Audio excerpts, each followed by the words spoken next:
Ngajar online jadi lebih mudah pakai Teachmin, aplikasi ngajar yang mengerti kebutuhan pengajar.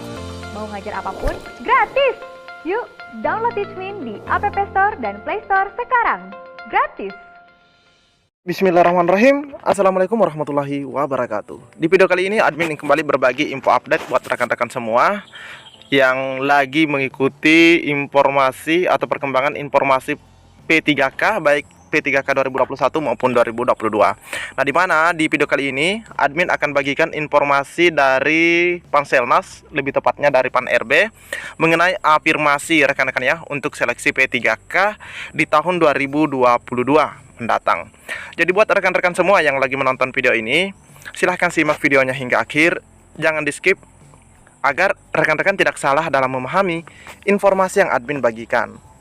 Dan terkhusus buat rekan-rekan yang baru saja menemukan channel ini, silahkan tekan tombol subscribe, jangan lupa aktifkan lonceng notifikasinya agar rekan-rekan tidak ketinggalan dengan info-info terupdate setiap harinya dari channel ini.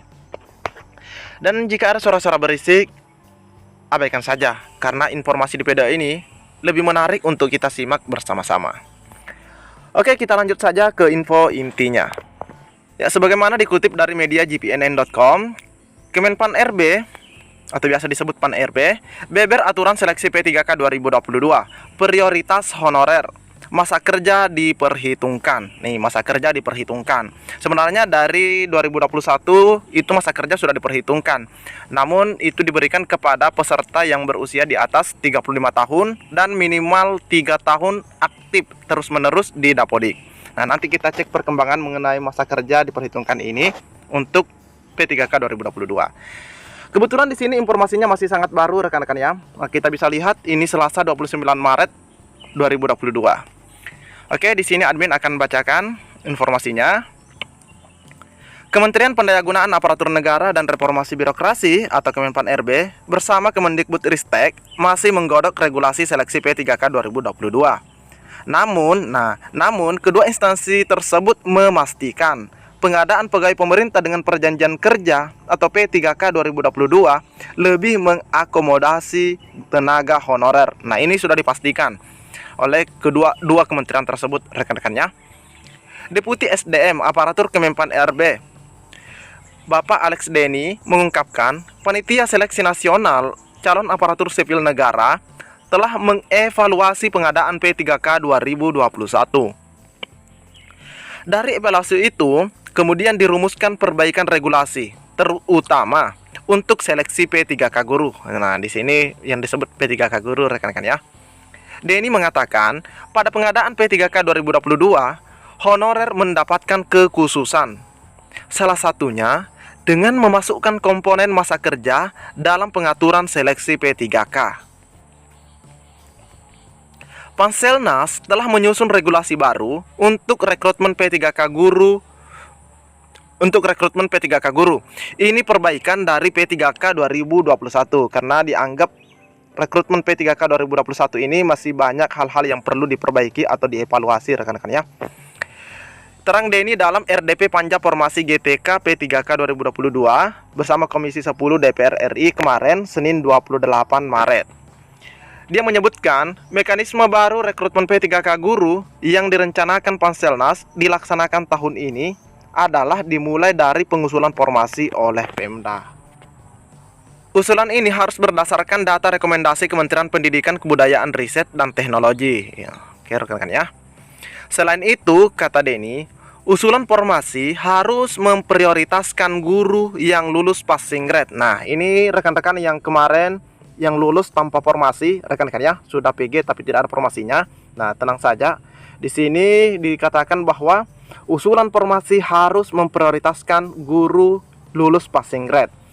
Jadi kalau misalnya di satu daerah yang banyak lulus itu misalnya guru bahasa Indonesia, maka formasi yang diusulkan itu diusahakan atau diprioritaskan guru bahasa Indonesia. Begitu rekan-rekan ya. Karena buat apa juga formasi banyak diusulkan oleh pemerintah daerah, namun yang lulus passing grade tersebut untuk mata pelajarannya atau latar belakang pendidikannya tidak ada atau kurang, seperti itu rekan-rekan ya. tetapi tidak mendapatkan formasi P3K 2021. Jadi ini banyak sekali rekan-rekan kita yang lulus namun tidak mendapatkan formasi. Kemudian lanjutnya, dari usulan Pemda itu, Kemenpan RB akan menetapkan kebutuhan formasi. Di sini Kemenpan RB akan menetapkan berapapun usulan Pemda sepanjang anggarannya disetujui Kementerian Keuangan. Nah, ini yang paling penting juga, bahkan banyak sekali rekan-rekan yang komen di channel ini bahwa mereka itu belum ditetapkan NIP 3K-nya berhubung masalah anggaran ini rekan-rekan ya, masalah penggajiannya. Nah, jadi di sini Kemenpan RB kembali mengatakan bahwa akan menetapkan berapapun usulan Pemda sepanjang anggaran disetujui oleh Kementerian Keuangan. Karena buat apa juga lulus rekan-rekan ya kalau misalnya gajinya tidak jelas atau anggaran untuk penggajiannya tidak jelas. Jika Pemda hanya mengusulkan 10 misalnya, tetapi Kemendikbudristek butuh 100, maka Kemenpan RB akan menetapkan formasinya 100 karena anggarannya sudah disiapkan. Nah, seperti itu rekan-rekan ya. Setelah proses penetapan formasi selesai, masuk ke tahap proses seleksi. Dalam proses ini, kata Denny, akan dibedakan antara guru honorer yang sudah mengabdi lama dengan pelamar baru. Nah, jadi yang rekan-rekan kita atau saudara-saudara kita yang baru, begitu rekan-rekan ya, yang baru menjadi guru seperti itu, baru mengabdi, nah, itu juga akan ada perbedaan. Di sini rekan-rekan ya, sebagaimana disampaikan oleh Pan RB, bahwa akan dibedakan antara guru honorer yang sudah mengabdi lama dengan pelamar baru. Denny menyebutkan, sesuai pembahasan dengan Kemendikbudristek, guru honorer lulus PG tahun 2021 tanpa formasi P3K akan diprioritaskan. Alhamdulillah rekan-rekan ya. Mereka tidak perlu seleksi lagi, tetapi hanya menjalani proses verifikasi. Karena mereka istilahnya kan sudah dites, begitu rekan-rekan ya. Kompetensinya sudah diketahui berdasarkan tes kemarin yang beberapa bulan yang lalu. Jadi mereka hanya menjalani proses verifikasi. Nah, di sini dicontohkan oleh Pak Denny, seorang guru honorer K2 yang mengikuti seleksi P3K 2021 dan lulus PG, tetapi tidak mendapatkan formasi karena kalah bersaing dengan guru lainnya di seleksi kompetensi tahap 2, maka akan mendapatkan prioritas. Nah, oleh Pemda akan mengalokasikan formasi untuk guru honorer K2 tersebut di sekolah induknya agar yang bersangkutan bisa melamar terangnya. Nah, seperti itu rekan-rekan ya. Jadi harus diprioritaskan, dan usulan yang diajukan oleh Pemda itu diusahakan memprioritaskan untuk kualifikasi pendidikan rekan-rekan kita yang yang sudah lulus namun tidak mendapatkan formasi. Denny menambahkan, seleksi peserta P3K guru menggunakan metode observasi dan background check.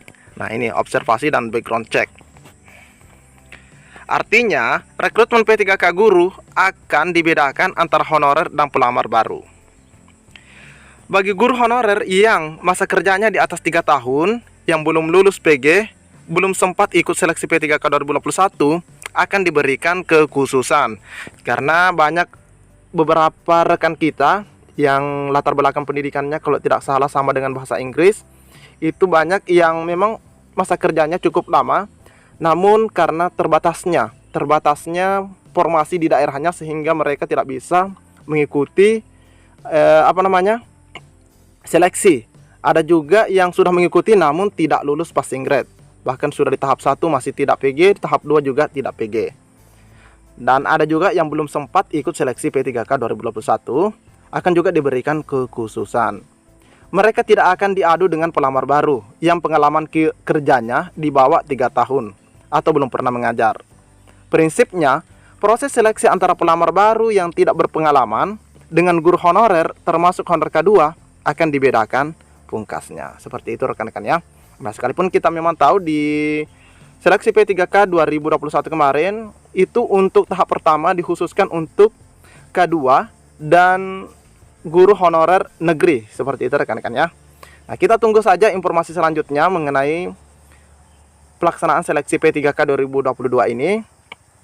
Semoga apa yang disampaikan oleh Pak Denny ini betul-betul bisa terrealisasi, dan ini akan menjadi kabar sangat menggembirakan buat rekan-rekan kita yang sudah dinyatakan lulus passing grade tanpa formasi. Mungkin cukup sampai di sini informasi yang dapat admin bagikan. Pantau terus channel kami. Kami akan terus berbagi info update buat rekan-rekan semua. Assalamualaikum warahmatullahi wabarakatuh.